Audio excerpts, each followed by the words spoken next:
Cuando veo caer las hojas de las copas de los árboles, así como la decoración de espantapájaros, calabazas, y cómo el color naranja cubre las calles, con el descenso palpable de la temperatura y las luces cálidas ante la prematura caída de la noche, siempre me recorre un escalofrío que, cuando pienso en ello, me roba la calma.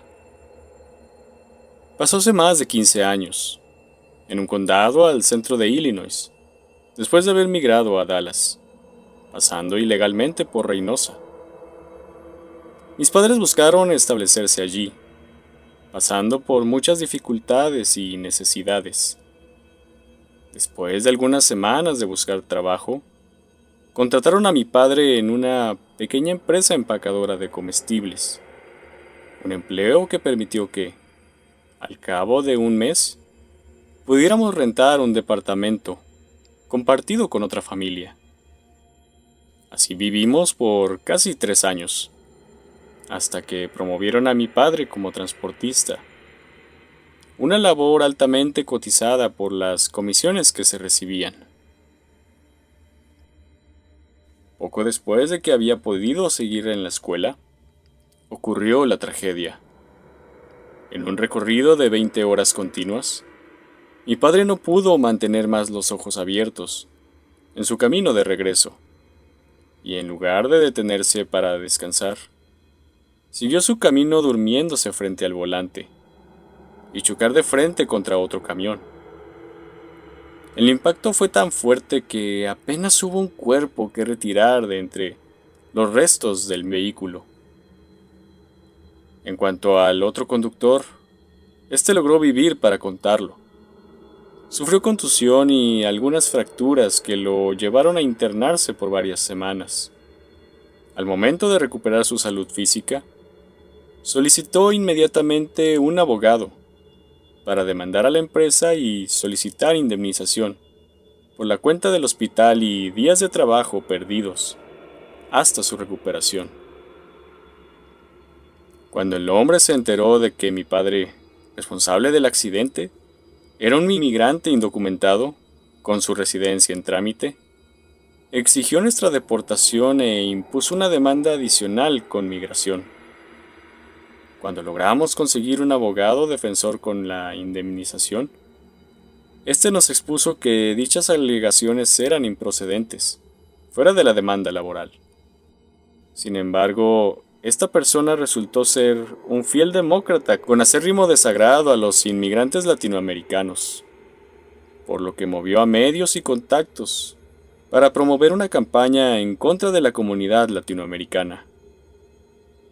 Por si esto fuera poco, las campañas electorales estaban a un año de ocurrir, por lo que el caso se convirtió en todo un escándalo con fines políticos.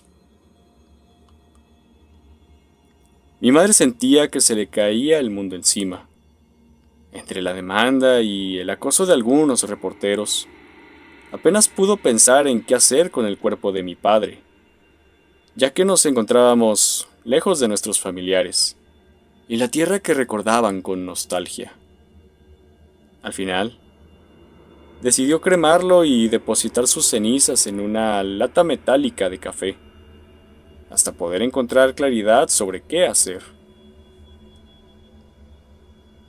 Pasaron algunas semanas y el asunto con la demanda, lejos de menguar, parecía intensificarse e ir adquiriendo fuerza, ya que aquel hombre, más interesado en gritar frente a cámaras y micrófonos su desprecio por los latinos, que pensar en su propia recuperación, usaba todas sus influencias para dejar caer sobre nosotros todo el peso de la ley. Nuestro abogado, al contemplar lo influyente que era, nos ofreció una salida definitiva para evitar un juicio que claramente perderíamos y nos conduciría a la deportación.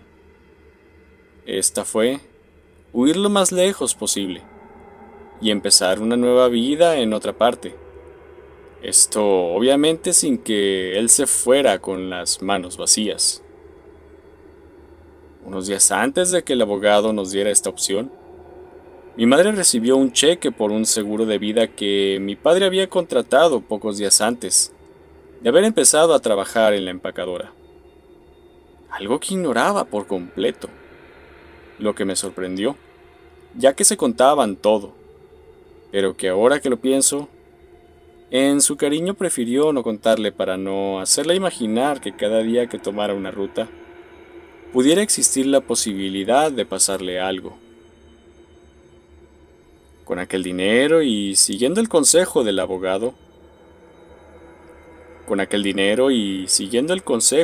abogado, para escapar de la prepotencia, el escándalo y el desprecio racial, logró negociarle un soborno al abogado, tomando todo lo que pudimos cargar y comprarnos 2 boletos de autobús rumbo a Chicago.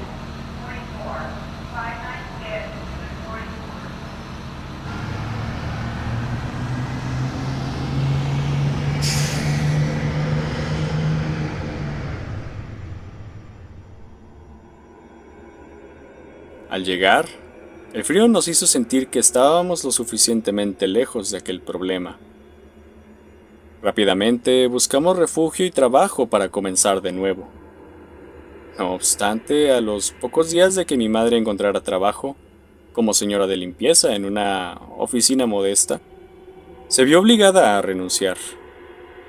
Agentes de migración se presentaron con el gerente, al tenerla boletinada por huir de la demanda en Dallas. El jefe, a pesar de la noticia, estaba bien informado del caso, por lo que fue indulgente y le permitió irse sin notificar a las autoridades, sugiriéndole buscar refugio en un condado. Allí, la ley no la perseguiría, al menos en lo que el demandante se olvidaba de la situación y dejaban de buscarla, recomendándole el poblado de donde él había nacido y ofreciéndole el contacto del alguacil.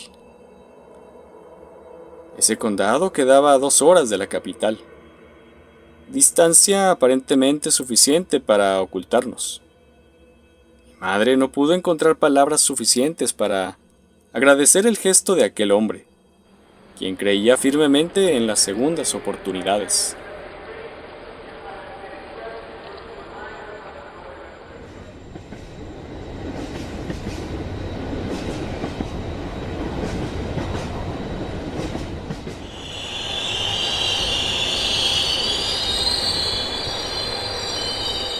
Cuando llegamos, encontramos un lugar parecido a los llamados pueblos mágicos de México. Un lugar rodeado de naturaleza, casas pintorescas y gente modesta, sin edificios grandes, el bullicio de las sirenas de policía o anuncios gigantes en cada esquina.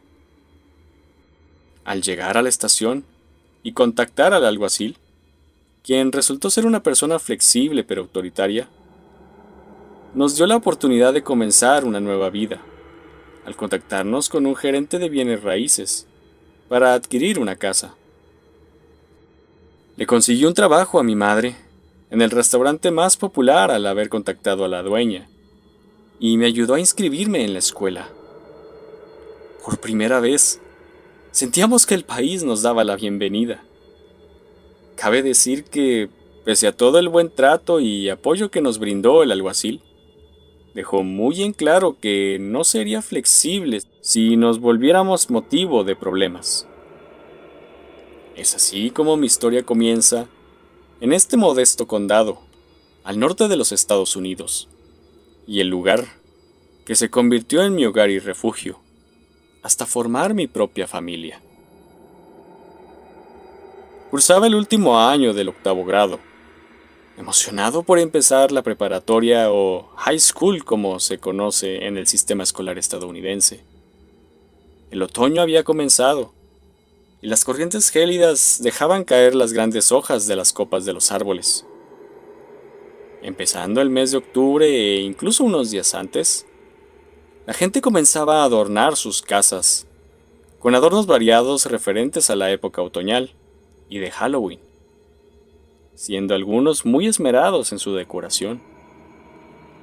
Algunos empleaban un aspecto menos escalofriante, y otros parecían crear verdaderas escenografías terroríficas, que parecían ser auténticos sets de filmación, con luces, máquinas de humo y hasta música ambiental.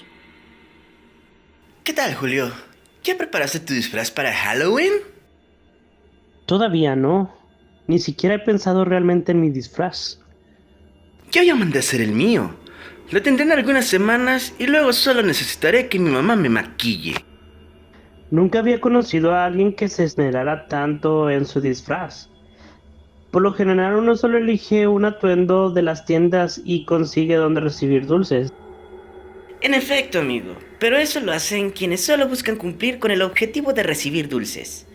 Sin embargo, es más divertido si lo diseñas tú mismo. Te diré un pequeño secreto. Los que tienen el disfraz más original reciben mejores dulces. Oh, there's my mom. See you around, cowboy. Este era Jason Barrena, uno de los pocos hispanohablantes en nuestra comunidad. Su padre, inmigrante originario de Baja California, cruzó cuando solo tenía 16 años. Llegó a Chicago por oportunidades de trabajo a través de amigos, hasta que encontró a una joven en un pequeño local de comida que lo enloqueció. A partir de ese día, acudió casi todos los días para verla, pidiendo siempre el mismo platillo, a pesar de que no le gustaba tanto, hasta que ella descubrió que iba solo para verla y atenderle. Eventualmente comenzaron a salir y ella se lo llevó a su condado para presentárselo a sus padres. Como se podía esperar, la relación no fue muy bien aceptada, pero él les intentó demostrar lo trabajador y enamorado que estaba de ella. Tomó tiempo, y tras demostrar su amor y lealtad, junto con su capacidad de trabajar arduamente, finalmente fue aceptado, convirtiéndose en el actual dueño del mejor taller mecánico del condado.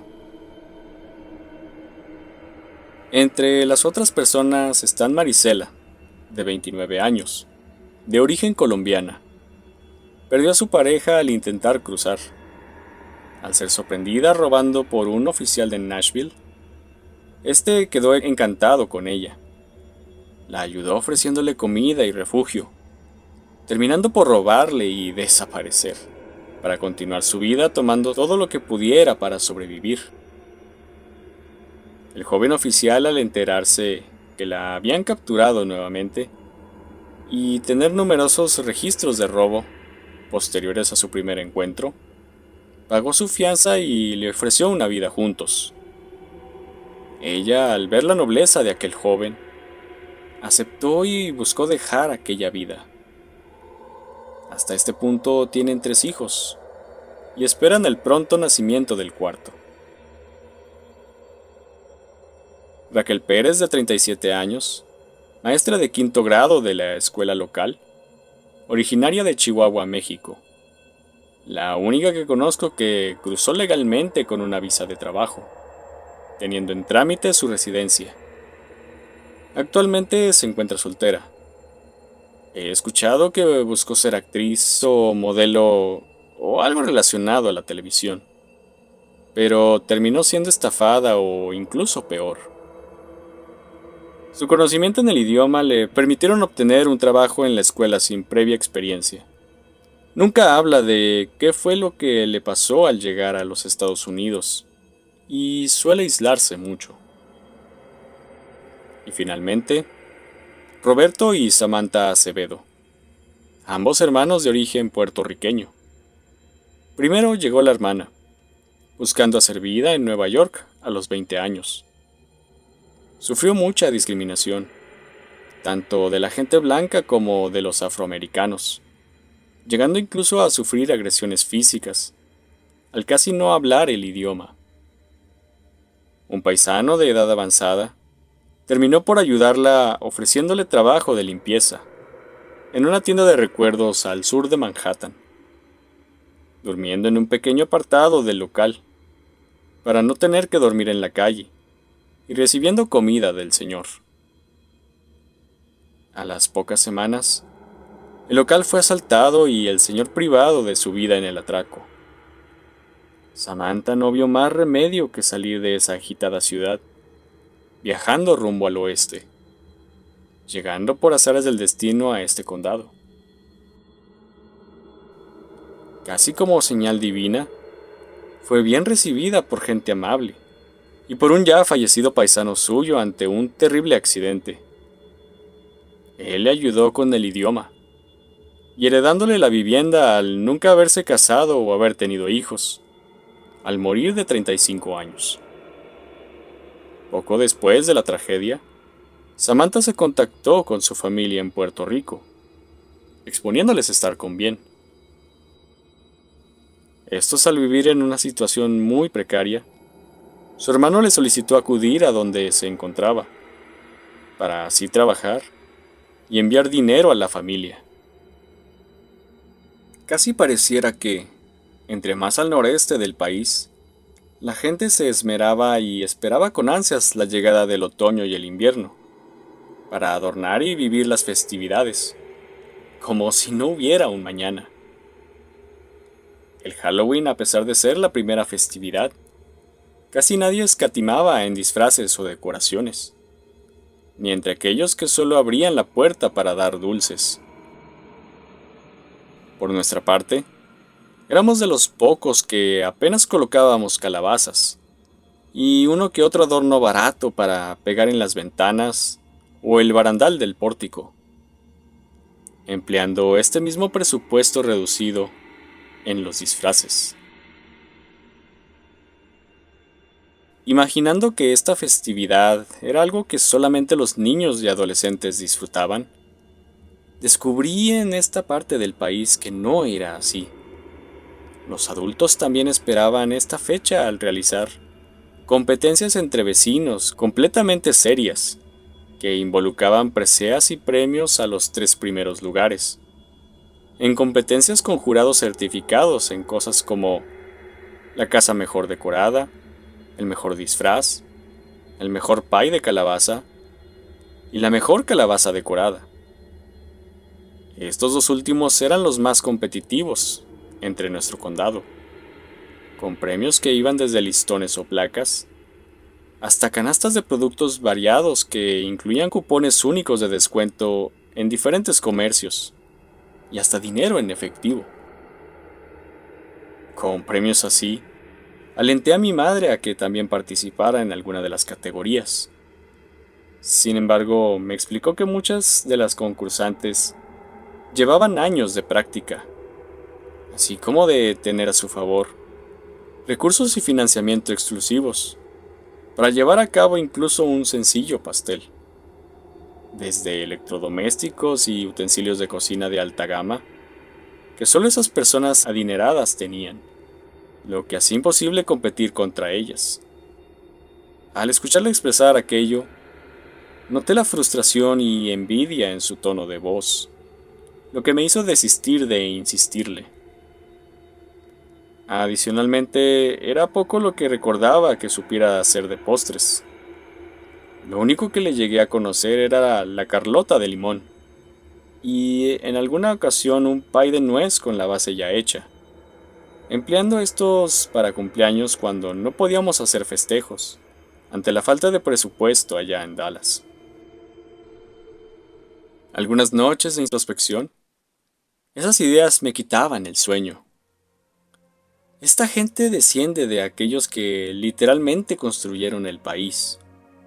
Sus generaciones se extendían por un siglo y proceden de anglosajones burgueses del viejo continente que trajeron sus riquezas a este país. Ellos construyeron mansiones, adquirieron tierras y vivieron sin carencias, sin necesidad de trabajar bajo el sol o terminar el día exhaustos con dolor y a veces con el estómago vacío. Solo se enfocaron en planificar sus familias, ser buenos padres y repetir el ciclo infinitamente. También estaban los otros que llegaron desde casi la incorporación de la electricidad y el alumbrado público. Ellos también empezaron desde condiciones precarias, Eventualmente alcanzaron la riqueza y la vida ostentosa que tanta fama le dieron al país para todo aquel que viniera a los Estados Unidos. ¿Qué habrán hecho ellos para lograrlo?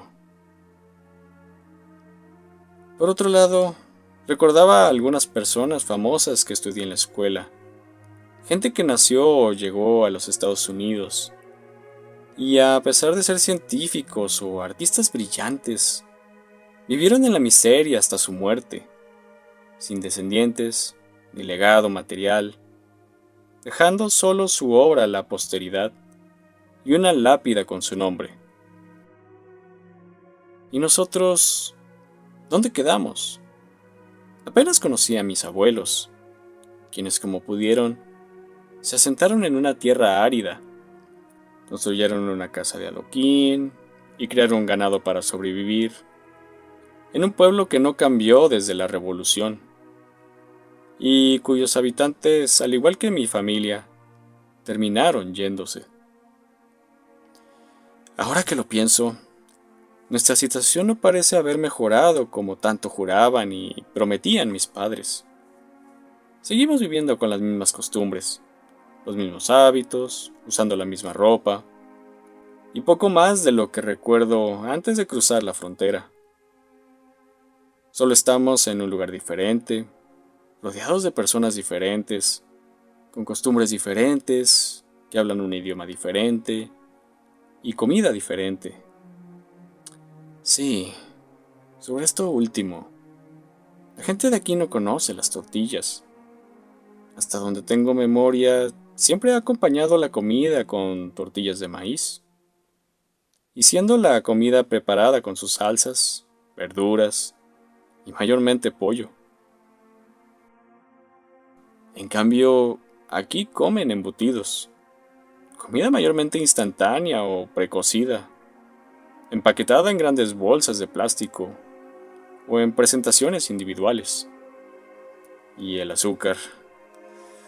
Hay más variedad de pastelillos, postres, tartas y refrescos que frutas y verduras, con sus endulzantes, jarabe de maíz, colorantes y grasas de todo tipo. No es de extrañar que haya gente que muera de obesidad al grado de no poder sostenerse en pie. ¿Realmente valió la pena llegar aquí y perder a mi padre?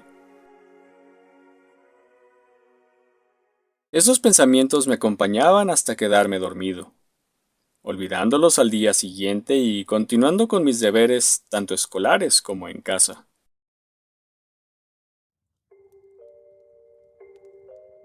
Finalmente el día de Halloween había llegado, aquel otoño del 2004. Eran las 6 de la tarde y no había nadie en las calles. Todos estaban en sus casas, preparándose con sus disfraces, tanto niños como adolescentes y adultos, alistando dulces en bandejas y tazones, sus adornos y decoraciones con efectos especiales, y, por supuesto, las emblemáticas calabazas para la gran noche. Listo, no vayas a llegar tarde, me dijo mi madre, terminando de maquillarme el rostro de calavera. Yo llevaba un conjunto de pantalonera y playera de manga larga, con estampados de esqueleto que brillaban en la oscuridad. En cuanto se llene tu canasta, te devuelves inmediatamente. Ya sabes lo que pienso de estas celebraciones. All right, mom. ¿Te pondrás el disfraz esta vez para la entrega de dulces? Ya que tanto has insistido, aquí está. Dijo mientras se levantaba de la silla guardando el maquillaje. Tomando una diadema, se colocó un mandil rojo de lunares blancos. La diadema tenía 2 grandes círculos negros, en forma de orejas, con un enorme moño rosa en el centro de lunares blancos, que junto con su blusa negra hacían referencia a Minnie Mouse. Al verla quedé mudo frente a su rostro sonriente, al estar haciendo un esfuerzo por apegarse a la festividad. Está bien, supongo. ¿Qué? ¿Solo porque no es terrorífico no es bueno? No, No es eso. Es solo que parece que falta algo más. No voy a gastar cientos de dólares para lucir como la botarga oficial solo por una noche. De repente sonó el timbre de la puerta. Corrí emocionado esperando ver el disfraz de mi amigo Jason, que había mantenido en secreto a pesar de mi insistencia.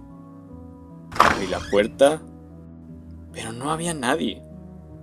Confundido, me quedé petrificado por un momento.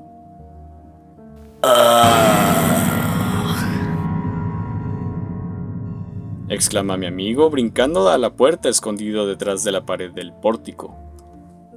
Me llevé un gran susto al ver su rostro pintado de morado con los ojos negros, una inmensa llaga roja en la mejilla izquierda, donde la piel parecía estar infectada alrededor, y una línea roja con tejido abierto en la garganta, supurando sangre fresca. Al ver mi expresión de terror y cómo retrocedía, soltó una gran carcajada. La expresión en tu cara. It worth it. Admití que su traje de pirata zombie era muy realista, al igual que original. Su atuendo estaba muy bien caracterizado con las botas, el chaleco, las vestiduras rasgadas y el aspecto harapiento. Incluso sus manos estaban bien teñidas con uñas negras, y pequeñas laceraciones casi como si fuera a participar en una obra cinematográfica profesional. Me impresionó tanto su maquillaje que parecía real.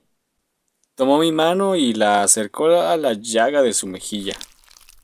Resistiendo la repulsión, toqué la viscosidad del material rojizo, y estuve a punto de vomitar mientras él me explicaba que había visto un tutorial en internet, y que los materiales eran caseros y fáciles de conseguir. Mi madre, disgustada por el disfraz de Jason, nos apresuró a irnos. Me entregó mi cubeta en forma de calabaza y salimos a las calles, donde el primer grupo de niños, menores de 10 años, ya comenzaba a reunirse, escoltados por sus padres para tocar a las puertas. Nos dirigimos rápidamente a la calle vecina para comenzar nuestra colecta de dulces, notando cómo algunos miraban el disfraz de Jason con gran asombro, incluso imaginando si sus lesiones eran reales, resultando ser un disfraz muy convincente. Al empezar a acudir a las casas, sin duda su disfraz destacó enormemente, recibiendo una cantidad significativa de dulces en comparación conmigo. Él, al notarlo y fuera de la vista de los adultos, me compartió algunos puños para ir a la par de nuestras canastas, exponiéndome no estar interesado en terminar la noche tan pronto y llenarse de dulces. Tan solo seguir paseando y mirar el espíritu del Halloween por el vecindario. La noche llegó y los diversos concursos tuvieron lugar en la plaza pública, donde un gran número de gente del condado se reunió para ver las diferentes categorías de concursos. En las calabazas decoradas encontramos desde diseños tradicionales de caras, que iban de lo ordinario a lo escalofriante, hasta conceptos más únicos como representaciones de paisajes o personajes de las películas, señalando cuáles podrían ser los primeros lugares. Una vez revisados los jueces a todos los participantes, el ganador fue el señor Miller, alguien que en sus tiempos libres realizaba trabajos de carpintería y que, por lo tanto, tenía las herramientas para realizar con detalle y precisión su trabajo. Su calabaza era una de aspecto tradicional, de rostro sonriente a simple vista con detalles de repujado, lo que, al colocarle la vela en su interior, reflejaba más detalles entre los diferentes tonos de naranja. En segundo lugar estuvo un paisaje y el tercero, el rostro bien detallado de una personalidad de cine, que con la vela parecía una fotografía en negativo, realizado por el señor Acevedo, quien expuso tallar figuras de madera en su juventud. Posteriormente fuimos a ver el concurso de pies de calabaza, en donde sabíamos que estarían la señora Harris y la señora Parker, rivales acérrimas en esta competencia desde hace 5 años. La señora Harris, esposa del director de la escuela del condado, presentó un pastel decorado con crema batida y se mostró con un elegante disfraz de bruja, con un vestido ajustado y brillante, un sombrero con vela hasta la cintura y su cabello rubio perfectamente arreglado para complementar su figura anglosajona. Parecía también buscarse ganar el voto de los jueces con su disfraz. Su contendiente, la señora Parker, esposa del entrenador de la Liga de Fútbol Americano, llevó un pastel decorado con jarabe en forma de calabaza y lucía un atuendo formal en negro y morado, con joyería alusiva a la festividad. Anteriormente había participado en certámenes de belleza, desde sus 20 años, ganando y siendo finalista en 8, y siendo 5 de ellos consecutivos, y ganando solo 4 en toda su trayectoria, retirándose poco después de los 30, y dedicándose a sus 3 hijos, llevando su espíritu competitivo a la elaboración culinaria. Una vez los jueces evaluado y saboreado los pasteles de las concursantes, el primer premio fue otorgado a la señora Parker y el segundo a la señora Harris, quienes con gran emoción y rodeadas de aplausos posaron para la foto con sus pasteles y listones de sus respectivos lugares. Posterior a ello, otorgaron muestras a los presentes hasta agotarse. Jason y yo tuvimos suerte de tomar una porción apenas para 2 bocados, al repartirse suficientes para que todos los presentes pudieran degustarlo. Al probarlo, sentimos cómo nuestras bocas explotaban en una sensación de deleite, y cómo los bocados se deshacían para invadir cada rincón. Aquellos pasteles ganadores tenían un sabor superior a los de los propios dulces que nos habían dado. Contaban con un balance perfecto entre azúcar, canela y especias de la masa, que parecía algo fuera de este mundo. Al haber probado algo tan bueno y ver más profundamente a las ganadoras de aquel concurso, volví a darme cuenta de la gran diferencia de vida que compartíamos con esas personas. Esta gente ha sido competitiva gran parte de su vida y han vivido acostumbrados a ganar y a ser finalistas frente a tanta competencia y rivalidad. Aquello era un mundo y forma de pensar que nunca había conocido, ya que, como podía ver entre ellos y mi amigo Jason, el deseo de buscar ser mejor y alcanzar la mejor versión de uno mismo es una disciplina y forma de vida en este país. No algo que esperes que mágicamente suceda o que un cambio de lugar hará sin que uno mismo cambie. Al darme cuenta de ello, me pregunté si, así como ellos, yo también podría alcanzar una mejor versión de mí mismo. Después de apreciar los concursos, continuamos con nuestro recorrido, esta vez por la zona más rica para obtener los mejores dulces. Allí había casas como la de los señores Swanson, quienes viajaban seguido a Europa y traían dulces para estas fechas, o los Murphy, que preparaban las mejores galletas con chocolate y nuez que hayamos probado, siempre separándolas en pequeñas bolsas de 3, incluso exponiendo que, de existir un concurso de las mejores galletas de chispas de chocolate, ellos sin duda ganarían. Nos detuvimos un instante para comer algunos de nuestros dulces. Al haber recorrido una gran distancia, el tiempo se nos había ido en un parpadeo, y ya comenzaba a hacerse tarde, por lo que debíamos empezar a volver a nuestras casas. De pronto, vimos por una calle una figura de extremidades largas en traje, con bastillas rasgadas, manos de dedos alargados en forma de ramas, y una gran calabaza ancha en la cabeza, con facciones faciales definidas y con ojos y boca resplandecientes, dando un aspecto que fácilmente podría ganar un concurso de disfraces. Aquella figura oscilaba en los 3 metros, y al mirarnos nos hizo señas de seguirlo. Jason y yo, al verlo desplazarse hasta desaparecer por una calle que iba cuesta abajo, nos miramos un poco inquietos por lo que acabábamos de ver. Al avanzar por la esquina de esa calle, vimos que había adolescentes rondando por ella pidiendo dulces. Así que nos adentramos intentando buscar a aquella persona disfrazada. Al avanzar hasta el final de la avenida, encontramos una casa bastante decorada, incluyendo sonidos y música. Desde el pórtico hasta la acera de la calle, se extendía una carpa en forma de túnel de plástico negro. Del techo de la casa había una araña gigantesca que parecía trepar por un costado. Por las ventanas, luces moradas y naranjas parpadeaban dejando salir neblina de ellas, mientras que en el jardín frontal, numerosas tumbas cubiertas por tela de algodón, que daban el aspecto de telarañas, hacían parecer aquello un verdadero cementerio, e incontables calabazas de toda clase de tamaños, con aspectos terroríficos, se podían apreciar por doquier.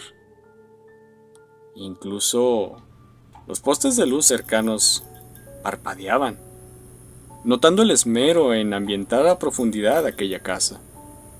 Inmediatamente pensamos en que aquella persona disfrazada nos invitaba a vivir la experiencia de su casa embrujada. Debatimos un poco en entrar al ser ya tarde, y mi amigo Jason me insistió a que entráramos a divertirnos, prometiendo regresar en cuanto terminara el recorrido.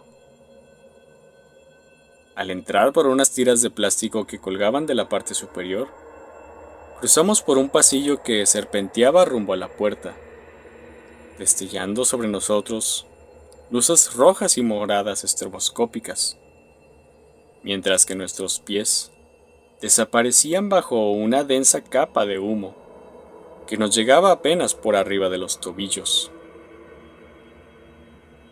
Al llegar al pórtico nos encontramos un poco decepcionados de que todo lucía ordinario con los adornos convencionales, ante la expectativa de la fachada. Le solicité a Jason que mejor nos fuéramos, pero notó que la puerta estaba entreabierta, y justo al lado sobre una mesa había 2 linternas, lo que le hizo pensar que el recorrido no había terminado. Una vez ingresado, encontramos una casa de lo más ordinaria y silenciosa, incluso decepcionante. Jason, al ver que nada les indicaba a dónde ir, comenzó a preguntarse por dónde empezar. Por mi parte, todo esto me pareció de lo más extraño, y me incomodó un poco. Avanzando por la sala, cruzamos rumbo a la cocina, lugar altamente potencial de encontrar algo aterrador, basados en lo que habíamos visto en películas de terror. Pero todo seguía siendo ordinario y sin mostrar indicaciones de a dónde ir. De pronto, escuchamos que algo había sido arrastrado por el corredor de la entrada, que daba a las escaleras de la planta alta, por lo que nos asomamos, pero no encontramos nada. Al cruzar por el corredor, escuchamos a medio camino cómo cerraban una puerta del otro lado de la casa, muy posiblemente donde estaba la cochera. Al llegar a la puerta que daba a la cochera, detuvimos el paso al ver que parecían 2 puntos brillantes asomándose por la puerta entreabierta, al tener nuestras linternas apuntando al piso. En cuestión de décimas de segundo, Las elevamos para lograr ver de qué podía tratarse, siendo la puerta azotada rápidamente, antes de poderle apuntar. El sonido fue tan fuerte y tan abrupto que nos sobresaltamos. Pero Jason, pensando en ser solo trucos simples, exclamó sentirse decepcionado de su plan de espantarnos. Inmediatamente volvimos de nuevo rumbo al pasillo de la entrada, con la idea de salir, cuando de pronto escuchamos una melodía proveniente de la sala.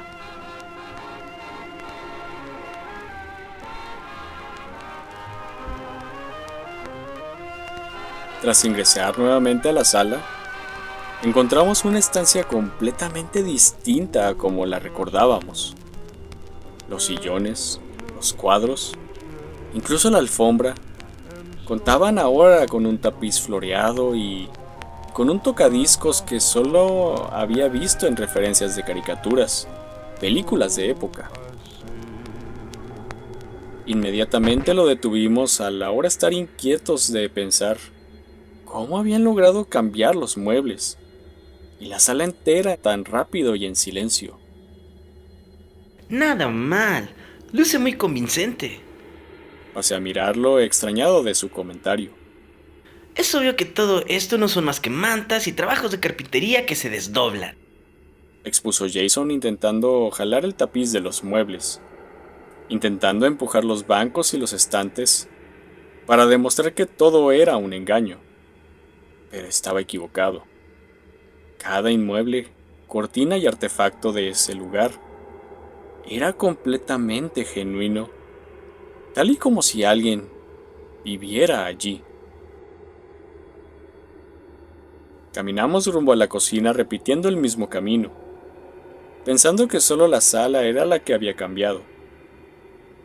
Para nuestra sorpresa, la mesa, los manteles, el tapiz de las paredes y todo a nuestro alrededor había cambiado también.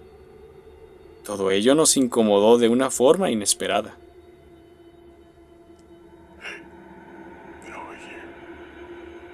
De pronto escuchamos susurrar a alguien proviniendo del pasillo, por lo que nos dirigimos a él rápidamente. Al llegar, alcanzamos a ver cómo azotaban la puerta debajo de las escaleras, junto a algunos pasos por el corredor de la cochera hasta detenerse, y volver a estar todo en silencio.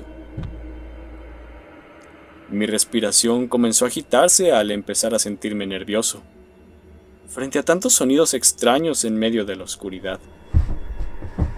Jason, por su parte, me tranquilizó exponiendo que aquellos solo eran trucos para asustarnos, sin realmente algo que temer. Avanzando por el pasillo, escuchamos ruido detrás de nosotros. Mirando al suelo, vimos una extraña criatura arrastrándose hacia nosotros.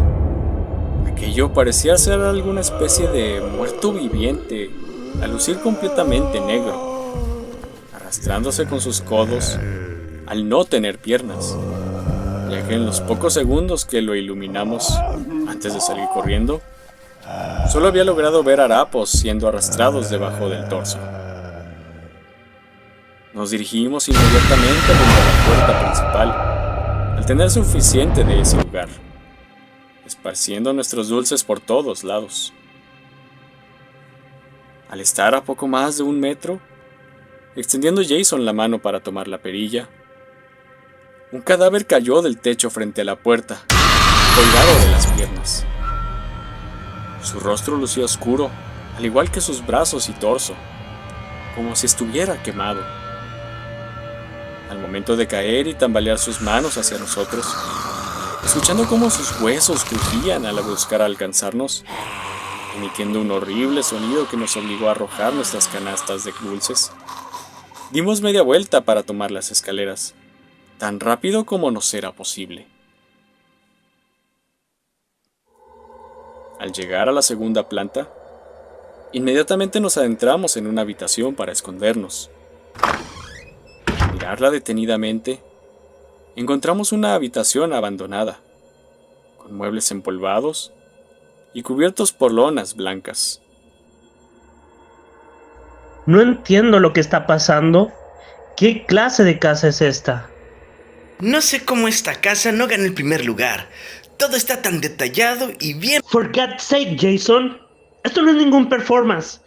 Le expuse enérgicamente, sobresaltado y muy asustado. Algo malo está pasando en esta casa.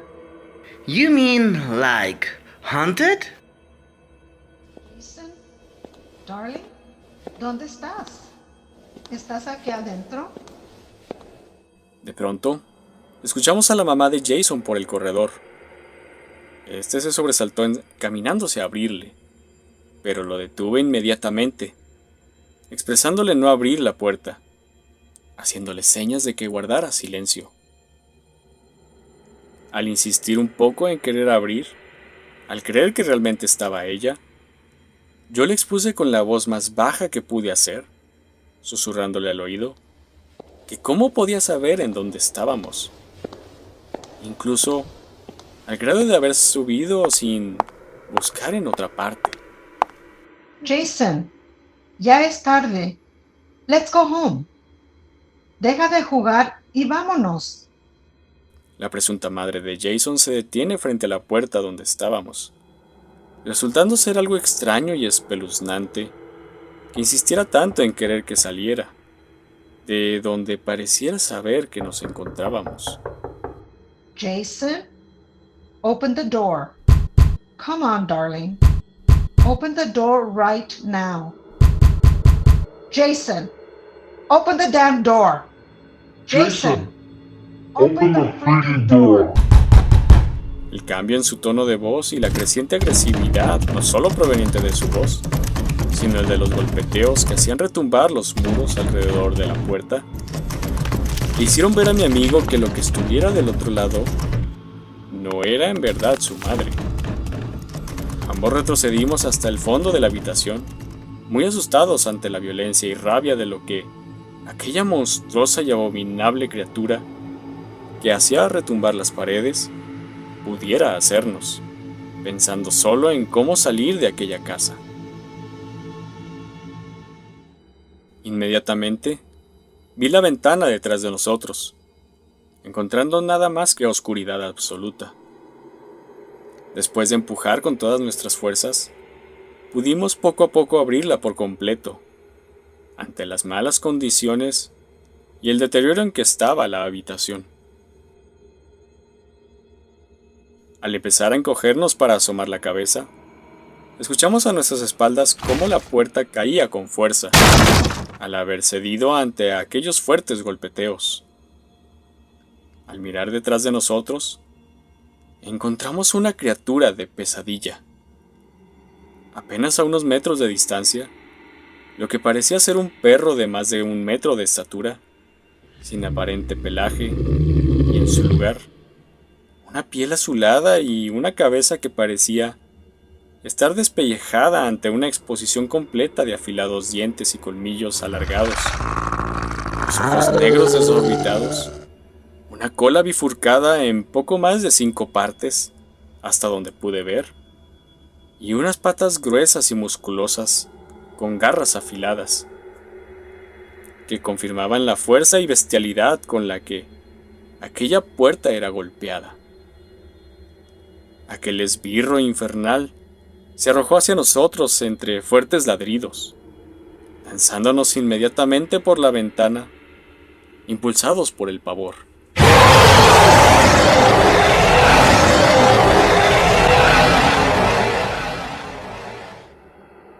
Me levanté del suelo sin recordar cuánto tiempo estuvimos inconscientes, notando el pasto y la ventana de la casa justo detrás de mí. Sentí como si el salto que dimos fuera como el instante antes de despertar de un sueño. Al palpar mi cabeza y rostro, noté que tampoco había sufrido daño por la caída, y no podía recordar cómo fue que aterrizamos. Al ver a mi amigo a un lado de mí, le di una patada para que despertara, reaccionando de inmediato. ¿Did we make it? ¿En verdad salimos de esa casa? Así es.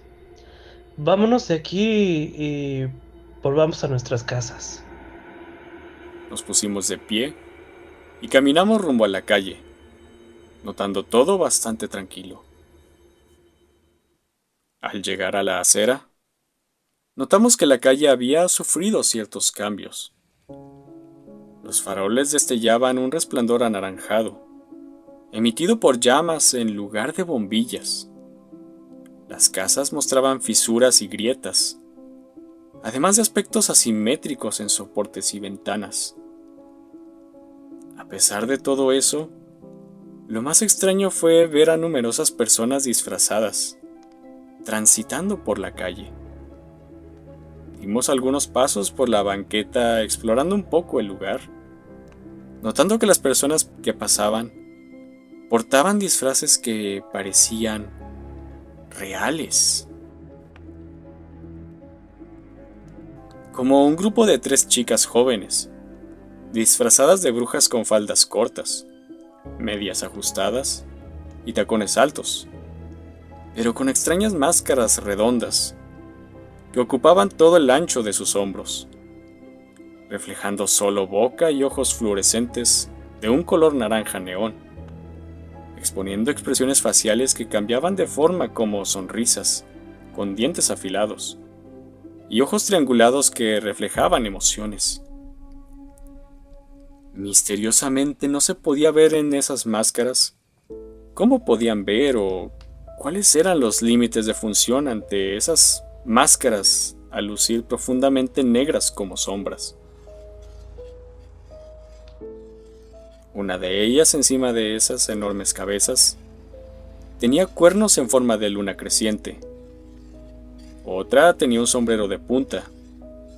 Y finalmente la otra, un par de cornamentas de ciervo. Estas, al pasar a un lado de nosotros, una de ellas me frotó la cabeza, sintiendo la mano más fría que había sentido.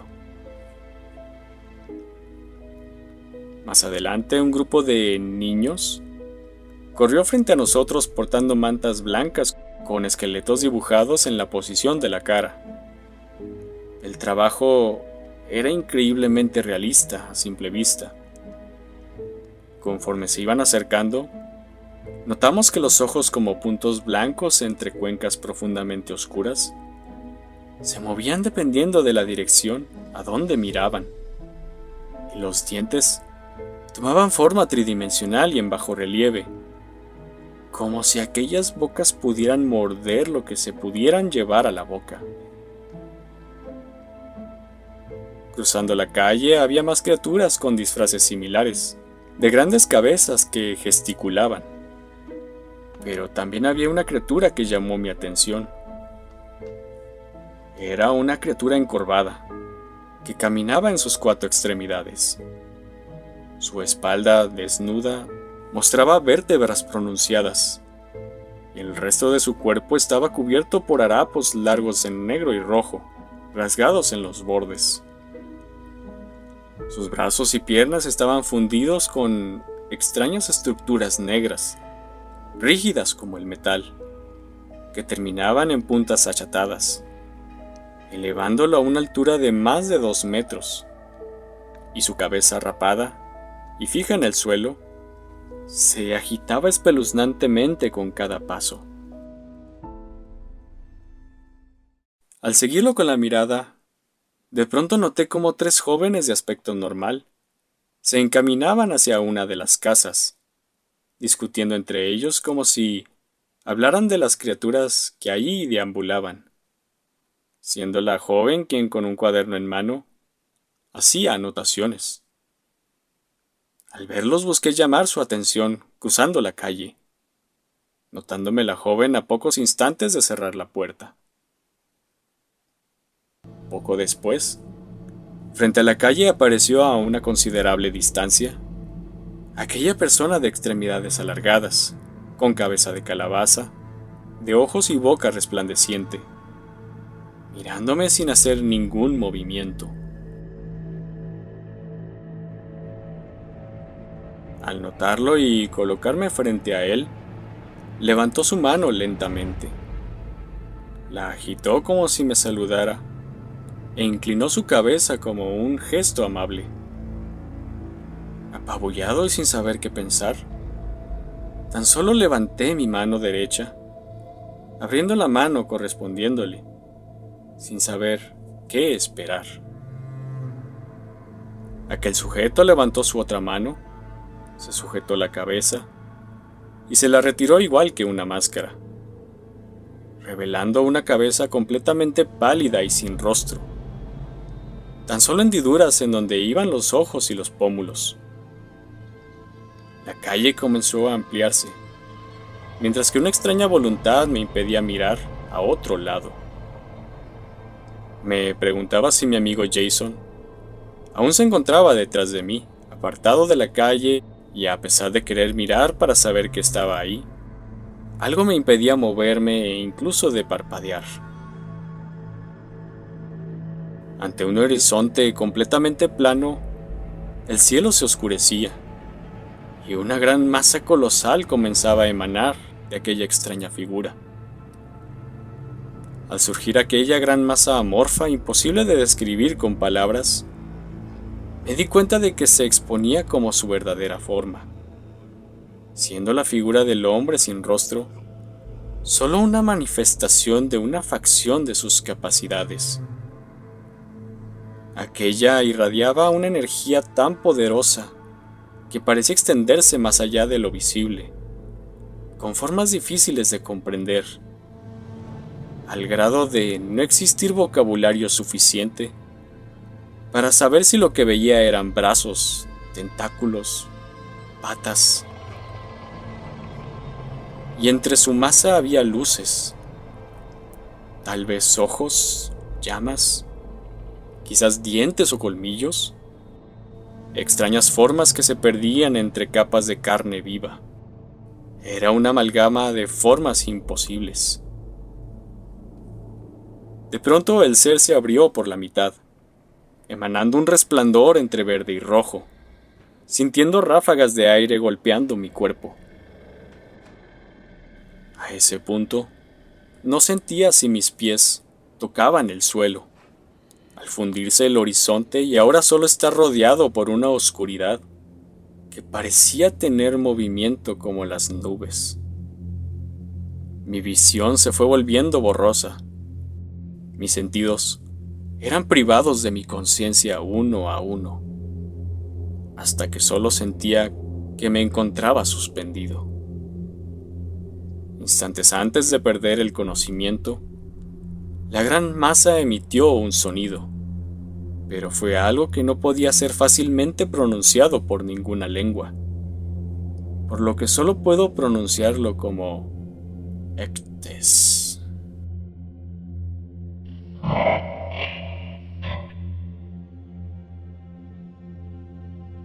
Desperté de un suelo de madera. Al mirar a mi alrededor me percaté que estaba en un pórtico. Jason estaba ahí del otro lado, también levantándose.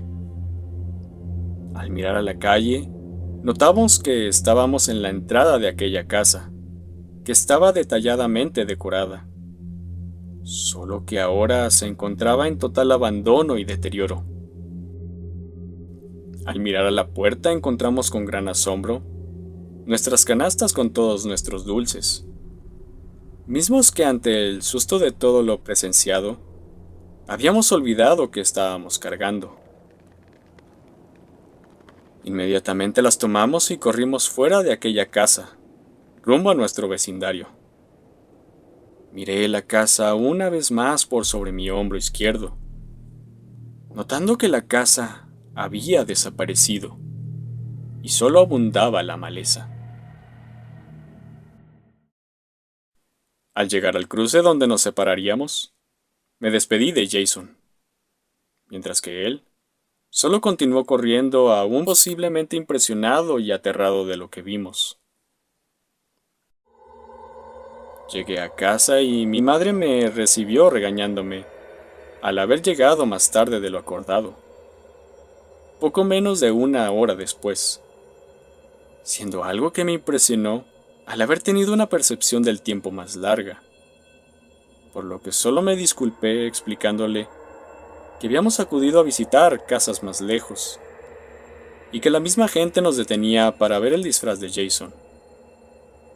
Ante aquella convincente explicación, logró creerme, mandándome a lavar la cara y prepararme para dormir. Algo que sinceramente creía que iba a ser imposible. Pasé toda la noche con mi lámpara de mesa encendida, preguntándome qué clase de criatura era aquella, y si todo lo que pasó desde la casa embrujada hasta su exposición fueron manifestaciones de eso. Me puse a buscar un poco por internet, pero no encontré absolutamente nada que lo relacionara a la historia del país o cualquier ente de alguna religión en el mundo. Aquello era solo una existencia a la que parecía romper las barreras de la realidad, las dimensiones y el espacio-tiempo. Un ser que no era ni demonio ni ángel, pero que parecía tener poderes de un dios. Quizás un dios cósmico del caos. Conforme crecía, conocía a través del cine historias basadas en hechos reales, de casas verdaderamente embrujadas, entes y espíritus que incluso incitaron a sus habitantes a matar. Aquello me hizo recordar muchas veces aquella casa que Jason y yo visitamos, pero que tampoco resultó existiendo. Él, por su parte, intentó contar lo sucedido, pero nadie le creyó, por lo que sencillamente y por su bien, buscó olvidarse de ello, al punto de bloquearlo y reestructurar su recuerdo como si aquello hubiera sido un sueño, olvidando la mayor parte de lo sucedido, siendo actualmente un hombre de negocios en la ciudad de Chicago, con 3 hijos y una vida asequible y feliz. Por mi parte, me volví gerente de la empresa transportadora de la localidad, una de las más importantes del estado, convirtiéndome en ciudadano, dominando el idioma y formando mi familia con 2 hijos. Ahora que ella tiene la misma edad que yo tuve cuando aquel suceso ocurrió, me inquieta el simple hecho de pensar que aquel ente se cruce en su camino para llevarla a esa extraña dimensión y no corra con la misma suerte de volver como la que yo tuve. Siempre que llega esta fecha, me hace preguntarme qué es lo que aquello quería de nosotros. Por muchos años me lo pregunté, pero simplemente concluí que quizás solo se divirtió con nosotros, que a pesar de ser un ser inimaginablemente poderoso y capaz de hacer lo que su voluntad deseara, solo se unió a la festividad y en lugar de dulces, nos obsequió un truco.